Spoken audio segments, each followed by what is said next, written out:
বন্ধুরা আসসালামু আলাইকুম। আপনারা স্ক্রিনে দেখতে পাচ্ছেন যে বর্ডার গার্ড বাংলাদেশে অর্থাৎ বিজিবিতে 166 জনকে নেওয়া হবে। এগুলো মূলত অসামরিক বা বেসামরিক পদে নেওয়া হবে। ইমাম মুয়াজ্জিন থেকে শুরু করে কম্পিউটার অপারেটর, অফিস সহায়ক থেকে বিভিন্ন পদে নেওয়া হবে। আমরা পুরো বিজ্ঞপ্তিটা দেখলে সেটা বুঝতে পারবো। তো আমরা কিভাবে জয়েন করব, আবেদনের প্রক্রিয়াটা কি, কত টাকা নেবে, মানে বয়সসীমাটা কত বছর থেকে কত বছর হবে ইত্যাদি বিষয় সম্পর্কে আমরা বিস্তারিত আলোচনা করব। চলে যাব আমরা মূল বিজ্ঞপ্তিতে, তাহলে আমরা জানতে পারবো। চলে যাচ্ছি মূল বিজ্ঞপ্তিতে। আমি একটু জুম করে দেখাই, তাহলে আপনাদের বুঝতে সহজ হবে। এই যে বর্ডার গার্ড বাংলাদেশ অসামরিক পদে যোগ দিন। পুরো ভিডিওটা যদি আপনারা দেখেন সবগুলো বিষয় সম্পর্কে আপনারা জানতে পারবেন। আবেদন প্রক্রিয়া থেকে শুরু করে কত টাকা কি সব কিছু জানতে পারবেন। আমি বিশ্বাস করি আপনারা যদি ধৈর্য সহকারে দেখেন তাহলে আর কোনো সমস্যা হবে না আবেদন করতে।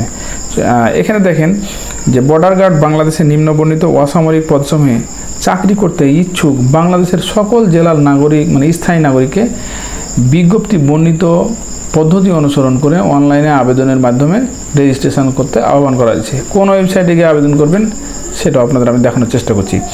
তো যারা আমাদের চ্যানেলে নতুন তারা ইউটিউবে এসে মিজান জব স্টার্ট লিখে সার্চ দিলেই আমাদের চ্যানেল পেয়ে যাবেন এবং চাকরির বিজ্ঞপ্তিগুলো সবার আগে আপনার কাছে পৌঁছে যাবে। যাই হোক, আমরা বিজ্ঞপ্তি দেখি। আচ্ছা, আজ যারা সরাসরি আমাদের প্রাইভেট সেন্টারে আসতে চান তারা এই ঠিকানায় এসে অথবা আমাদের সাথে যোগাযোগ করতে পারেন, এই নাম্বারে বা হোয়াটসঅ্যাপে SMS দিতে পারেন। চলে যাচ্ছি মূল বিজ্ঞপ্তিতে। আচ্ছা, 1 নম্বর পদে আছে ইমাম পুরুষ, এটা নেওয়া হবে 3 জনকে। আর কোনো স্বীকৃত বোর্ড হতে ফাজিল পরীক্ষায় অনন্য 2য় বিভাগ এবং সংশ্লিষ্ট কাজে 2 বছরের অভিজ্ঞতা। 2 নম্বরে যেটা আমরা দেখতে পাচ্ছি যে সহকারী লাইব্রেরিয়ান, এখানে 1 জনকে নেওয়া হবে। আর কোনো স্বীকৃত বোর্ড হতে GPA 2.5 এবং উচ্চ মাধ্যমিকে 3 পয়েন্ট থাকা লাগবে। 3 নম্বরে দেখতে পাচ্ছি আমরা অফিস সহকারী পুরুষ, এখানে 15 জনকে নেওয়া হবে। এখানে বলা আছে কোনো স্বীকৃত বোর্ড হতে অনন্য GPA 2.5 এবং মাধ্যমিক এটা এবং উচ্চ মাধ্যমিকে 3 পয়েন্ট থাকতে হবে। কম্পিউটার টাইপিং স্পিড 20 এবং ইংরেজিতে 20। ড্রাফটম্যান, এখানে পুরুষ 4 জনকে নেওয়া হবে।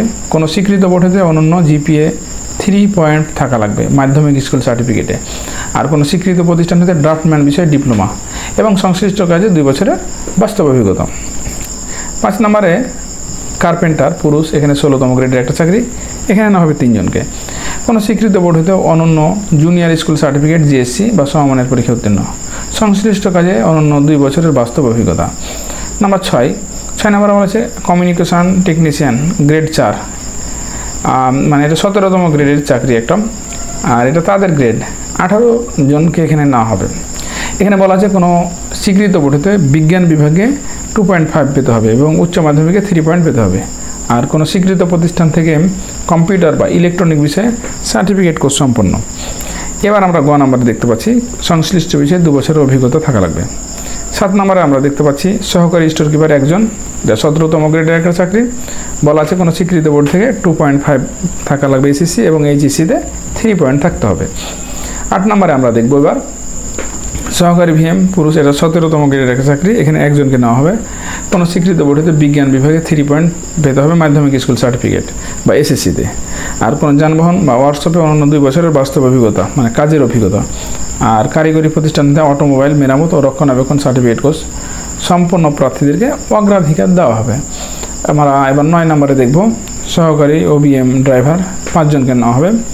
বলা আছে কোনো স্বীকৃত বোর্ড হতে GPA 3 পয়েন্ট পেতে হবে মাধ্যমিক স্কুল সার্টিফিকেটে। আর কোনো স্বীকৃত প্রতিষ্ঠান হইতে সংশ্লিষ্ট বিষয়ে সার্টিফিকেটধারী আর বাস্তব অভিজ্ঞতা থাকা লাগবে 1 বছরের। এবার আমরা দেখছি সহকারী 10 নম্বরে যেটা দেখছি সহকারী WC টেকনিশিয়ান, যা 17তম গ্রেডের একটা চাকরি, 1 জনকে নেওয়া হবে। আর SSCতে 3 পয়েন্ট থাকা লাগবে এবং সংশ্লিষ্ট বিষয়ে 2 বছর অভিজ্ঞতা, নৌযান মেরামত বা রক্ষণাবেক্ষণ সার্টিফিকেট কোর্স সম্পন্ন। আচ্ছা, এবার আমরা 11 নম্বরে চলে যাচ্ছি ইলেকট্রিশিয়ান পুরুষ, এটা 2 জনকে নেওয়া হবে। কোনো স্বীকৃত বোর্ড হতে বিজ্ঞান বিভাগে 3 পয়েন্ট পেতে হবে এবং কোনো কারিগরি প্রতিষ্ঠান হতে ইলেকট্রিক কোর্সের সনদপত্র থাকতে হবে। আচ্ছা, 12 নম্বর আমরা মিডওয়াইফ মহিলা 17তম গ্রেডের একটা চাকরি, 2 জনকে নেওয়া হবে। বলা আছে মাধ্যমিক স্কুল সার্টিফিকেট 3 পয়েন্ট পেতে হবে এবং সংশ্লিষ্ট কাজে 1 বছরের অভিজ্ঞতা। 13 নম্বর আমরা দেখতে পাচ্ছি বয়লার অপারেটর, এখানে 18তম গ্রেডের একটা চাকরি, 1 জনকে নেওয়া হবে। কোনো স্বীকৃত বোর্ড হতে উচ্চ মাধ্যমিক সার্টিফিকেট মাধ্যমিক সার্টিফিকেট থাকা লাগবে এবং 2 বছরের অভিজ্ঞতা। 14 নম্বরে বলা আছে টেইলর পুরুষ 2 জনকে নেওয়া হবে কোনো স্বীকৃত বোর্ড হতে জুনিয়র স্কুল সার্টিফিকেট এবং সংশ্লিষ্ট কাজে 2 বছরের অভিজ্ঞতা। আচ্ছা, এবার আমরা 15 নম্বরে দেখব বুট মেকার পুরুষ কোনো স্বীকৃত বোর্ড হতে জুনিয়র স্কুল সার্টিফিকেট বা জিএসসি আর 2 বছরের অভিজ্ঞতা। 16 নম্বরে আমরা দেখব ল স্কোর পুরুষ 6 জনকে নেওয়া হবে জুনিয়র স্কুল সার্টিফিকেট এবং সংশ্লিষ্ট কাজে বাস্তব অভিজ্ঞতা থাকা লাগবে।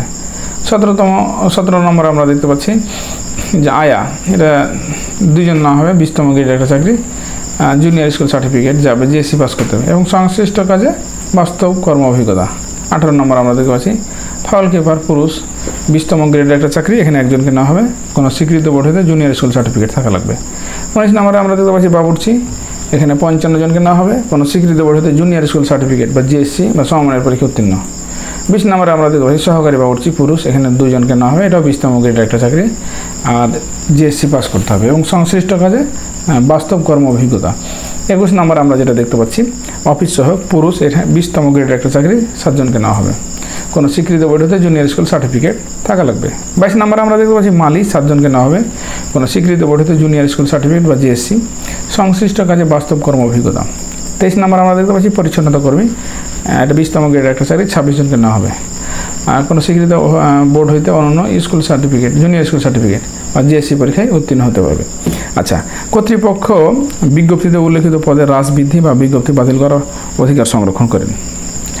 আচ্ছা, এখানে বলছে প্রার্থীর বয়স 13 জুলাই 2025 তারিখে 18 থেকে 32 বছরের মধ্যে হতে হবে এবং উল্লেখ্য বয়স গণনার ক্ষেত্রে কোনো ধরনের এফিডেভিট গ্রহণযোগ্য হবে না।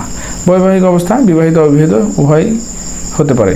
আচ্ছা, নিয়োগ পরীক্ষা এবং কেন্দ্র তারিখ 5 নম্বরে যেটা বলা আছে যে আবেদনকৃত প্রার্থীকে নিয়োগ পরীক্ষার কেন্দ্র ও তারিখ বিজিবি ই রিক্রুটমেন্ট ওয়েবসাইটে প্রবেশপত্র আপলোড এবং মোবাইল ফোনে এসএমএসের মাধ্যমে জানানো হবে। আবেদনের প্রক্রিয়াগুলো আমি দেখালে আপনারা বুঝে যাবেন। এটা রেজিস্ট্রেশন করতে হবে কীভাবে 1 ও 3 নম্বর অনুযায়ী 1 ও 3 অনুযায়ী আগ্রহী পুরুষ ও মহিলা প্রার্থীগণ joinborderguard.bgb.gov.bd এই ওয়েবসাইটে গিয়ে আবেদন করতে পারবেন। 4 জুলাই 2025 তারিখ সকাল 10 ঘটিকা হইতে 13 জুলাই 2025 তারিখ পর্যন্ত আপনারা আবেদন করতে পারবেন। আচ্ছা, এবার আমরা পুরো বিষয়টাকে এবার জানার চেষ্টা করছি কিভাবে আবেদন করব। 6টা মানে 6টা ধাপে আবেদন করতে হবে, সেগুলো আমরা দেখে ফেলবো এবার। তো এখানে আমরা দেখতে পাচ্ছি আবেদন পদ্ধতি বলা আছে বিজিবি ই রিক্রুটমেন্ট ওয়েবসাইট যেটা আছে joinborderguard.bgb.gov.bd এই ওয়েবসাইটে গিয়ে আবেদন করতে হবে। 6টা ধাপ। প্রথম ধাপে আমরা চলে যাব তাদের ওয়েবসাইটে, আমরা দেখি একটু তার ওয়েবসাইটে কি বলা আছে, কিভাবে আবেদনের কথা বলা আছে সেটা একটু দেখে নেন। আচ্ছা, এই যে আবেদন প্রণালীর কথা তাদের ওয়েবসাইটে লেখা আছে, আপনারা কিভাবে যাবেন এই যে এখানে দেখতে পাচ্ছেন joinborderguard.gov.bd এখানে গিয়ে আবেদন করতে হবে। যাই হোক, এখানে আবেদন প্রণালীর 6টা দেওয়া আছে। যাই হোক, এখানে আমরা যেটা দেখতে পাচ্ছি একটু ছোট দেখাচ্ছে, যেহেতু আমরা একটু বড় করে সেটাকে দেখানোর চেষ্টা করছি। 1 নম্বর ধাপ যোগ্যতা পরীক্ষা। নিয়োগ বিজ্ঞপ্তি হতে আবেদন করুন, মানে আবেদন করুন বাটনে ক্লিক করতে হবে, এরপর এগিয়ে যান বাটনে ক্লিক করে যোগ্যতা পরীক্ষা সংক্রান্ত সমস্ত প্রশ্নের উত্তর দিতে হবে। এটা আপনারা কোথায় পাবেন? এই যে বর্ডার গার্ড, এখানে joinborderguard.bgb.gov.bd ওয়েবসাইটে গিয়ে আপনারা এটা পাবেন। এখানে গিয়ে আপনারা আবেদন করতে পারবেন, এখানে লেখাই আছে। আচ্ছা, যাই হোক, এবার তার পরবর্তীতে দেখি 2 নম্বরে বলা আছে যে দ্বিতীয় ধাপ যেটা রেজিস্ট্রেশন। আপনি যোগ্য হলে ব্যক্তিগত মোবাইল নম্বরটি মোবাইল নম্বরটি দিন এবং যদি ইমেল ঠিকানা থাকে দিতে হবে, দিয়ে এগিয়ে যান বাটনে ক্লিক করতে হবে। এই তো হচ্ছে কথা। আপনারা একটু স্ক্রিনশট দিয়ে রাখেন, আপনারা চাইলেই নিজে এগুলো আবেদন করতে পারবেন। তবে এখানে টাকার পরিমাণটা একটু আমি বলে রাখি। ফি প্রদান বাটনে ক্লিক করার সময় করতে হবে 1 থেকে 5 নম্বর পদের জন্য 112 টাকা এবং 6 থেকে 23 নম্বর পদের জন্য 56 টাকা পেমেন্ট করতে হবে। অর্থ মন্ত্রণালয় কর্তৃক 30 ডিসেম্বর 2024 তারিখের জারিকৃত প্রজ্ঞাপন অনুযায়ী শিক্ষাগত যোগ্যতার কথা এগুলো প্রমাণ দিতে হবে, আপলোড দিতে হবে সব কিছু। আপনারা একটু দেখে নেবেন, আমি একটু দেখাচ্ছি, আপনারা একটু স্ক্রিনশট দিয়ে রাখেন বা তাদের ওয়েবসাইটে গিয়ে তাদের ওয়েবসাইটে যদি আপনারা যান তাহলে আপনারা সরাসরি এখানে দেখতে পাবেন। এই যে দেওয়া আছে নিয়মাবলী, এখানে সব কিছু লেখাই আছে, দেখে নিতে পারবেন। আচ্ছা, এবার আরও কিছু তথ্য একটু জানানোর চেষ্টা করি। ভর্তির সময় আবশ্যিকভাবে তার শিক্ষাগত সনদগুলো সবগুলো নিয়ে আসতে হবে। অভিভাবক কর্তৃক চাকরিতে যোগদানের সম্মতি, জন্ম তারিখ, সংশ্লিষ্ট কাজে বাস্তব অভিজ্ঞতা, প্রথম শ্রেণীর গেজেটেড কর্মকর্তার চারিত্রিক সনদ ইত্যাদি বিষয়গুলো আপনারা নিয়ে আসার চেষ্টা করুন। কোটা অনুসরণ তারপরে মুক্তিযোদ্ধা, শহীদ মুক্তিযোদ্ধা, বীরাঙ্গনা সন্তানদের যে কথা লেখা আছে সেটাও দেখতে পাবেন। এবং ক্ষুদ্র নৃগোষ্ঠী সংশ্লিষ্ট জেলা প্রশাসক কর্তৃক ক্ষুদ্র নৃগোষ্ঠীর সনদপত্র উপস্থাপন করতে হবে আপনি যদি হয়ে থাকেন। আচ্ছা, আপনাদের বলে রাখি, আবেদন করার পর কোনো ধরনের আর এগুলো চেঞ্জ করা যাবে না, কিছু করা যাবে না। সে কাজেই আবেদন পূরণ করার পূর্বেই সেগুলো দেখে নিতে হবে। এই যে তাদের ওয়েবসাইটে গিয়ে আবেদন করতে পারবেন। হেল্প ডেস্ক আছে, তাদের এখানে একটা মোবাইল নাম্বারও দেওয়া আছে। আপনার যদি কোনো সমস্যা হয় 01669600800 অথবা এই যে নাম্বারটা দেওয়া আছে এই নাম্বারে আপনারা যোগাযোগ করে ই করতে পারেন। কোনো ধরনের প্রতারক বা কারো খাপ পড়ে আপনার দালালের চক্করে না পড়েন, সেক্ষেত্রে এটা তারা একটা তথ্য দিয়েছে। এটা বলেছেন উপমহাপরিচালক রেকর্ডিং মহাপরিচালকের মানে পক্ষে। আচ্ছা, এই তো ছিল আবেদনের প্রক্রিয়া। নেক্সট ভিডিওর জন্য আপনারা অপেক্ষা করুন এবং চাকরির বিজ্ঞপ্তিগুলো সবার আগে পেতে আমাদের চ্যানেলটি সাবস্ক্রাইব করে রাখুন। ধন্যবাদ সবাইকে। দেখা হবে নেক্সট ভিডিওতে অন্য কোনো বিষয় নিয়ে। সে পর্যন্ত আমাদের সাথেই থাকুন। আল্লাহ হাফেজ।